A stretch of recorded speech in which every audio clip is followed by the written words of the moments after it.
Good morning बच्चों, मैं नेहा खंडेलवाल आज की कक्षा में आपका स्वागत करती हूँ। बच्चों, हम पढ़ रहे हैं कक्षा 2 की हिंदी विषय और इसमें हमारा 5वां अध्याय है स्नान। तो बच्चों, आज हम इस अध्याय में करेंगे हमारा अभ्यास कार्य। तो करते हैं प्रश्न नंबर 1।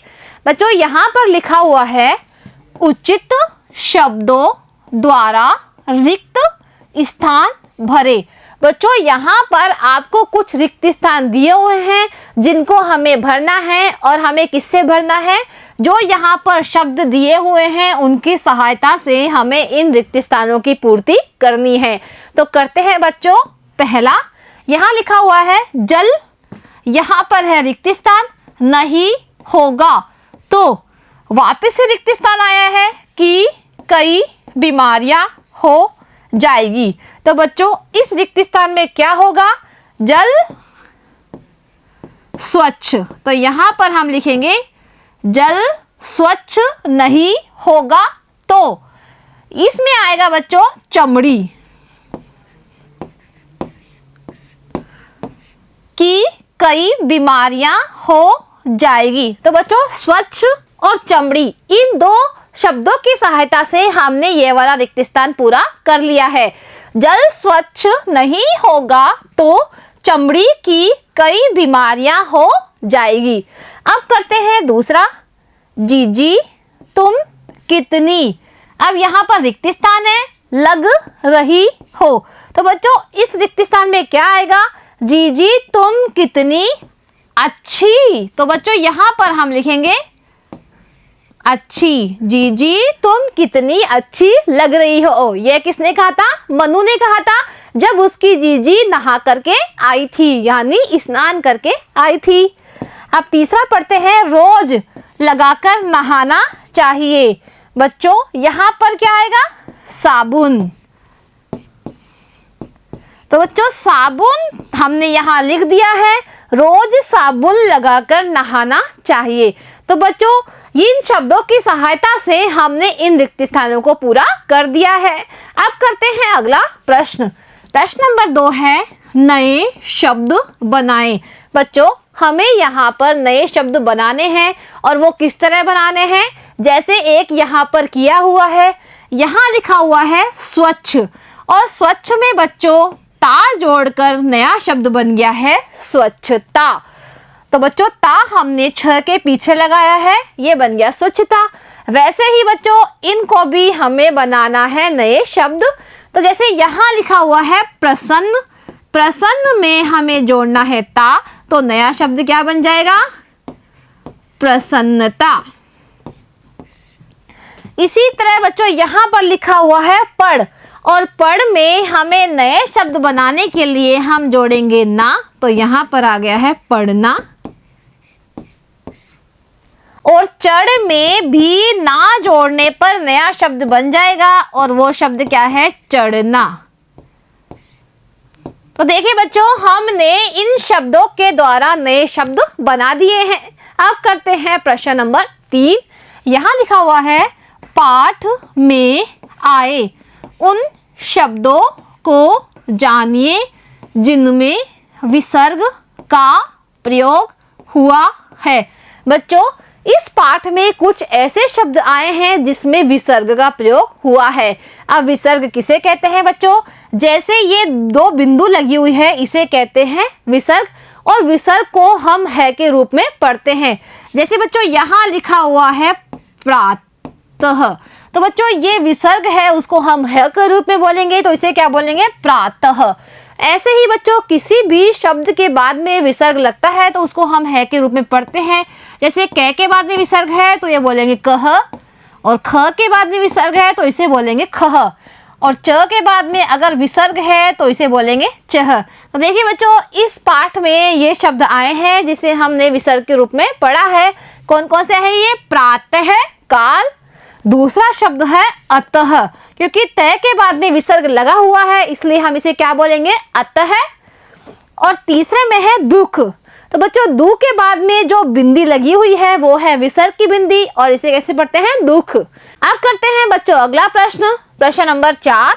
यहाँ लिखा हुआ है एक शब्द में उत्तर लिखे। बच्चों यहाँ पर कुछ प्रश्न दिए हुए हैं जिनका हमें एक शब्द में उत्तर देना है। तो करते हैं पहला प्रश्न, जीजी के छोटे भाई का नाम क्या था? बच्चों इस पाठ में जो जीजी थी उसका जो छोटा भाई था उसका नाम क्या था? तो बच्चों उसका नाम तो आप जानते ही होंगे, उसका नाम क्या था? मनु था। तो बच्चों इस पाठ में जो मनु और उसकी जीजी थी वो आपस में बात कर रही थी, और वो किसकी बात कर रही थी? वो बात कर रहे थे स्नान को लेकर कि स्नान कैसे करना चाहिए और स्नान करने के बाद क्या करना चाहिए और स्नान करने के क्या क्या लाभ होते हैं, वो इस बात पर बात कर रहे थे। अब करते हैं बच्चों दूसरा प्रश्न, नहाने के बाद शरीर को किससे रगड़ कर पोंछना चाहिए? बच्चों नहाने के बाद में हमें शरीर को किससे रगड़ कर पोंछना चाहिए? तो इसका उत्तर है मोटे तौलिए से। बच्चों नहाने के बाद में हमारे शरीर को मोटे तौलिए से रगड़कर साफ करना चाहिए, जिससे कि हमारे शरीर का मैल हट जाए और हमारे जो शरीर में छिद्र होते हैं वो भी खुल जाए। अब करते हैं बच्चों प्रश्न नंबर 3। यहाँ लिखा हुआ है, नहाने के लिए कैसा जल होना चाहिए? बच्चों इस पाठ में मनु ने अपनी जीजी से पूछा था कि नहाने के लिए जल कैसा होना चाहिए। तो देखिए बच्चों इसका उत्तर क्या है? जल स्वच्छ होना चाहिए। बच्चों नहाने में जो हम पानी उपयोग में करते हैं वो कैसा होना चाहिए? बिल्कुल स्वच्छ यानी साफ सुथरा होना चाहिए, क्योंकि बच्चों अगर पानी स्वच्छ नहीं होगा तो हमारे शरीर में जो त्वचा की बीमारियां है वो हो जाएगी, जिससे कि बच्चों हम बीमार हो जाएंगे। और कौन कौन सी बीमारियां हो जाएगी? जैसे दाद, खुजली, फोड़ा, फुंसी, ये बीमारियां हमें हो जाएगी। अब बच्चों करते हैं अगला प्रश्न। बच्चों यहाँ पर प्रश्न नंबर 5 है, अच्छी आदतें। देखिए बच्चों यहाँ पर आपको कुछ चित्र दिखाई दे रहे हैं जिसमें अच्छी आदतों के बारे में बताया हुआ है। तो बच्चों इन चित्रों को देखकर हमें भी वो सही यानी अच्छी आदतें अपने जीवन में अपनानी है। तो बच्चों चलिए मेरे साथ चित्र देखकर बताते हैं कि ये किसके चित्र हैं, यानी इस चित्र में कौन कौन सी अच्छी आदतें हमें बताई हुई है। देखिए बच्चों यहाँ पर है जो जल्दी उठ के ये लड़का सूर्य भगवान को क्या कर रहा है? प्रणाम कर रहा है। यानी हमें प्रातः काल जल्दी उठना चाहिए और हमें सूर्य भगवान को प्रणाम करना चाहिए। इसमें देखिए बच्चों ये ब्रश कर रहा है, यानी हमें प्रतिदिन ब्रश करना चाहिए। बच्चों ये सभी अच्छी आदतें हैं। देखिए यहाँ पर ये क्या कर रही है? कुल्ला कर रही है, यानी ब्रश करने के बाद हमें क्या करना चाहिए? कुल्ला करना चाहिए, जिससे कि हमारे दांत अच्छी तरह से साफ हो सके। क्योंकि बच्चों हमारे दांत साफ होंगे तो हमारे जो दांतों की बीमारियां है वो नहीं होगी, जिससे कि दांतों की गंदगी भी हमारे पेट में नहीं जाएगी, तो हमारे पेट की बीमारियां भी नहीं होगी। अब देखिए बच्चों ये चित्र है शौचालय का, यानी प्रतिदिन शौचालय में ही हमें शौच जाना है, क्योंकि बच्चों खुले में शौच जाने से जो मक्खियां हैं वो उन पर बैठती है। फिर बच्चों वो मक्खियां जो हमारे खाने पर बैठती है तो वो खाने की जो गंदगी है वो हमारे पेट में जाती है, जिससे कि बीमारियां हो सकती है। इसलिए प्रतिदिन शौच जाना है, और कहाँ जाना है? शौचालय के अंदर ही जाना है।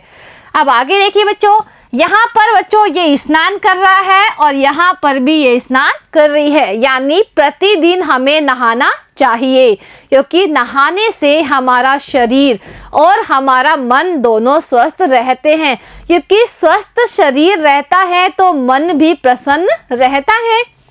अब देखिए बच्चों इसमें ये जो लड़का है वो क्या हो रहा है? तैयार हो रहा है, यानी नहाने के बाद में हमें कांच के आगे खड़े होकर तैयार होना चाहिए, जिससे कि हम खुद अपने आप को देख सके कि हम कैसे लग रहे हैं। अब देखिए बच्चों यहाँ पर ये लड़की है वो बालों में क्या कर रही है? कंघी कर रही है।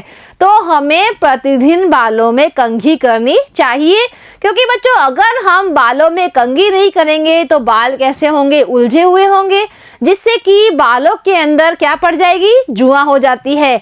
इसलिए बच्चों हमें प्रतिदिन बालों में कंघी करनी चाहिए। अब यहाँ पर देखिए बच्चों, ये खाना खा रहा है और खाना खाने से पहले क्या कर रहे हैं, हाथ धो रहे हैं। यानी खाना खाने से पहले हमें अपने हाथों को साबुन से अच्छी तरह धोना चाहिए। अब देखिए बच्चों, इस चित्र में यहाँ पर आपको क्या दिखाई दे रहा है, शूज रैक दिखाई दे रहा है। यानी अगर हम कभी भी बाहर से आते हैं तो सबसे पहले हमें शू रैक में अपने शूज खोलने हैं, उसके बाद में हाथों को धोना है साबुन से प्रतिदिन, और उसके बाद में ही हमें टेबल कुर्सी पर बैठकर खाना खाना चाहिए, ताकि बच्चों बाहर से जो गंदगी हमारे हाथों के साथ आती है वो धुल जाती है, जिससे कि जो खाना हम खाते हैं वो कैसा हो जाता है, बिल्कुल स्वच्छ हो जाता है। अब देखिए बच्चों, यहाँ पर स्कूल का चित्र है, यानी प्रतिदिन स्कूल जाना चाहिए। स्कूल कब जाना चाहिए, स्कूल जाना चाहिए बिल्कुल समय पे। स्कूल में बच्चों जब प्रार्थना सभा होती है तो हमें भी हाथ जोड़कर भगवान की प्रार्थना करनी चाहिए। तो बच्चों ये कुछ अच्छी आदतें थी जिसे हमें अपने जीवन में अपनाना चाहिए और प्रतिदिन इन बातों को हमें करना चाहिए। तो बच्चों आज हमारा जो अध्याय है, अध्याय 5 स्नान, वो होता है पूरा। अब बच्चों हम स्वच्छता से संबंधित एक जो हमारी कविता है उसे हम पढ़ते हैं। चलिए बच्चों आप भी मेरे साथ ये कविता बोलिए। गंदे रहना ठीक नहीं, साफ रहो जी साफ रहो। यानी बच्चों गंदे रहना अच्छी बात नहीं है, हमेशा कैसा रहना चाहिए, साफ रहना चाहिए। कमरा घर और गली मोहल्ला, कहीं न हो कचरे का हल्ला। बच्चों यहाँ पर बताया जा रहा है कि चाहे कमरा हो हमारा, चाहे हमारा घर हो या फिर कोई भी गली या मोहल्ला हो, हमेशा कचरा कहीं भी नहीं होना चाहिए। यानी कचरे का हल्ला वहाँ नहीं होना चाहिए। हमें कचरा कहाँ डालना है, हमेशा कचरा पात्र में ही डालना है। इनसे उनसे सबसे कहो, साफ रहो जी साफ रहो। बच्चों हमें साफ रहने के लिए सभी को कहना है, यानी हमारे घर में, बाहर जो लोग रहते हैं या हमारे साथ जो बच्चे खेलते हैं, उन सब से हमें क्या कहना है कि साफ रहो जी साफ रहो। यदि कहीं हो जरा गंदगी, हाथ बड़ा उठाओ गंदगी, कूड़ा कहीं पड़ा न हो, साफ रहो जी साफ रहो। बच्चों अगर आपको कहीं भी गंदगी दिख जाए तो हमें बिल्कुल शर्म नहीं करनी चाहिए और अपने हाथ उठा करके, यानी अपने हाथ बढ़ा करके उस कचरे को उठाकर कहाँ डालना है, हमें कचरा पात्र में ही डालना है, ताकि कूड़ा कहीं पर भी पड़ा हुआ नहीं हो। क्योंकि बच्चों अगर कचरा इधर उधर पड़ा होगा तो मच्छर होंगे और मच्छर से क्या होगी, बीमारियां होगी। इसलिए बच्चों हमेशा कैसा रहना है, साफ रहो जी साफ रहो। तो बच्चों इस कविता को आप जरूर याद कीजिए और बच्चों इसे अपनी प्रार्थना सभा में जरूर सुनाइए, ताकि सब बच्चे स्वच्छ रहे, यानी इस कविता को सीखकर वो भी साफ रहना सीखेंगे। तो बच्चों आज जो हमारा अध्याय था 5 स्नान, वो होता है पूरा। अब मिलते हैं अगली कक्षा में एक नए अध्याय के साथ। आज के लिए इतना ही, धन्यवाद।